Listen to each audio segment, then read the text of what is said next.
Bathroom रे काहेकि आसे अधिक हार्ट अटैक केउ भूल जोगु बाथरूम रे होई जाए मृत्यु।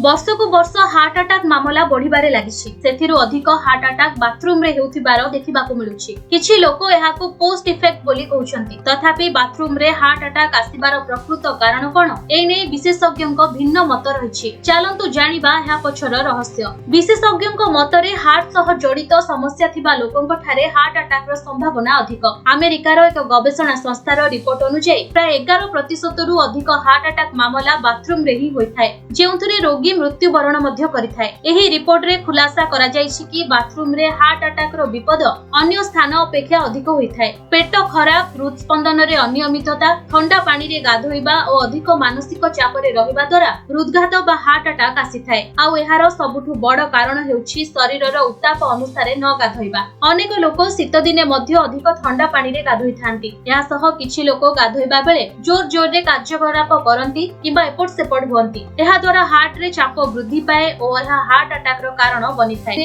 तेणु विशेषज्ञक कहिबा अनुसार धीरे सुस्थे गाधोइबा उचित। एहा सह शरीरर तापमात्रा अनुसार ठंडा किबा गरम पानी रे गाधोइबा आवश्यक। अनेक लोकंकर पेट गैस जनित समस्या रहिछि। कोष्ठकाठिन्य जोगु अनेक लोक टॉयलेट जिबा समय रे अधिक जोर दियंती, किंतु एपरि करिबा निज उपरे ही भारी पड़िथाय। अधिक जोर रे कुंथाई होई मलत्याग करिबा द्वारा हार्ट उपरे चाप पड़िथाय। एहा मध्य हार्ट अटैक रो कारण साजे। तेणु एसबु कार्य रे सतर्कता रखिबार आवश्यकता रहिछि। एसबु भूल को हालुकारे नेबा द्वारा व्यक्ति विपद रे पड़िथांती। वीडियोटी भल लागिथिले लाइक करंतु। आगो कोइ भली अपडेट पाइबा पई हम चैनल को सब्सक्राइब करी पाखरे थिबा बेल आइकन को क्लिक करंतु एवं सोशल मीडिया रे हमकु फॉलो करंतु।